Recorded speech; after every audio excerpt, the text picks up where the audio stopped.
Hospital की visit के लिए। आपको हॉस्पिटल में एक बात समझना बहुत ज़रूरी है। मैं आपको एक हिस्टोरिकल एस्पेक्ट समझाता हूँ। ये 1958 में अस्पताल इस्टेब्लिश हुआ था।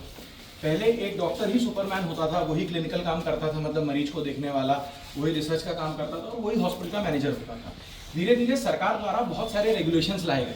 रेगुलेशन लाना क्यों जरूरी पड़े? क्योंकि एक बार एक ऑस्ट्रेलियन टूरिस्ट आए इंडिया में और उनकी फूड पॉइजनिंग से डेथ हो गई।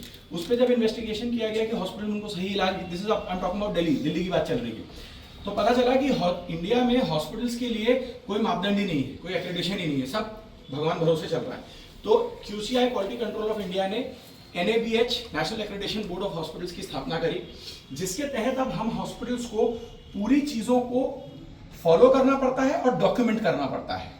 हर चीज़ की एक पॉलिसी होती है कि पेशेंट के एडमिशन की क्या पॉलिसी है, ट्रीटमेंट की क्या पॉलिसी है, इंसिडेंट रिपोर्टिंग की क्या पॉलिसी है।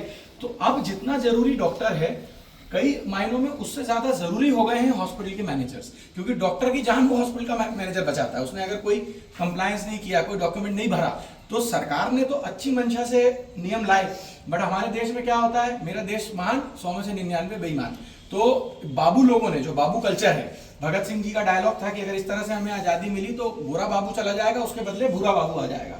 तो जितने मतलब इंडियन आदमी आ जाएगा, इंडियन आदमी जितने ऑफिसर्स हैं जिनको ये जिम्मेवारी दी गई है नियमों को इम्प्लीमेंट करने के लिए, वो अपन सब जानते हैं पूरी तरह से करप्ट हैं और पूरी तरह से डॉक्टरों के अगेंस्ट है। मन में लोगों ने धारणा बना ली है डॉक्टर है बहुत खराब आदमी है, तो बहुत पैसा कमाता है, बड़ी गाड़ी में चलता है। ये मन की धारणा है। जितनी मेहनत ईमानदार डॉक्टर करता है उतनी मेहनत किसी और प्रोफेशनल को नहीं करनी पड़ती और उतना tension, because we are playing, हमें प्ले तो गलत वर्ड है, we are involve with people's lives. मतलब हमें लोगों की जिंदगी मौत के बीच का जो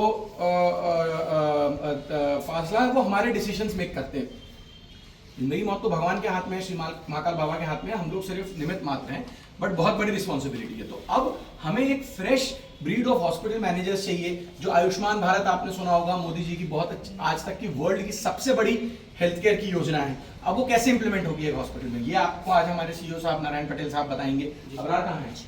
अबरार को बुलाइए तुरंत। अबरार भाई जो हमारे आयुष्मान मित्र हैं, आयुष्मान कोऑर्डिनेटर है, वो बताएंगे कैसे आयुष्मान होता है। फूड फॉर थॉट ये है कि इंडिया MP के अंदर 3.5 से 4 करोड़ लोगों को आयुष्मान द्वारा बीमा दे दिया गया है। तो कार्ड कैसे चेक होगा, कैसे उनका इलाज होगा, कैसे ये कैशलेस पॉलिसी पूरी करी जाएगी, कैसे हम अस्पताल चला पाएंगे जब सरकार हमको 6-6 महीना नहीं भी पैसा देगी, तब भी। मजाक कर रहा हूँ, मतलब मैं समझा रहा हूँ आपको कैसे होता है। तो ये सब चीज़ें आज आपको फर्स्ट हैंड देखने मिलेंगी, फर्स्ट हैंड समझने मिलेंगी। आपकी अगर कोई भी क्वेरीज रहती हैं, आप नारायण जी से पूछिए। अगर ये सॉल्व नहीं कर पाएंगे तो मैं मरीजों के बीच से उठ के आया हूँ, वापस मरीजों को देखने जा रहा हूँ, बट मैं आपकी क्वेरी जरूर सॉल्व करूंगा यदि नारायण भाई इसको नहीं कर पाएंगे तो। बट सिर्फ खाना पूर्ति के लिए मत घूमिए, पूछिए, देखिए, समझिए। रिकॉर्ड्स रूम क्या होता है, मेडिकल रिकॉर्ड्स कैसे रखे जाते हैं, कौन से रिकॉर्ड कितने साल के लिए रखे जाते हैं, कौन से रिकॉर्ड कभी भी डिस्ट्रॉय नहीं किया जा सकते, उनको कैसे सेफ कीपिंग में रखना है, रिकॉर्ड चोरी हो जाए तो क्या करना है, कोई पेशेंट मिसबिहेव करे तो क्या करना है। तो आप ये लोग सब बीकॉम के स्टूडेंट्स हैं जी? बीकॉम BBA के बाद भी आजकल हेल्थ केयर में बहुत बड़ा एवेन्यू खुल गया है और बहुत हाईली पेइंग जॉब्स रहती हैं और आप धीरे धीरे इसके बाद MBA इन हॉस्पिटल मैनेजमेंट भी कर सकते हैं। बहुत जगह चालू हो गया है और बहुत कुछ आगे भी कर। अब आप सिर्फ कॉमर्स या इकोनॉमिक्स की साइड ऐसे लिमिटेड नहीं है कि कॉमर्स इकोनॉमिक्स हॉस्पिटल में भी घुस चुका है।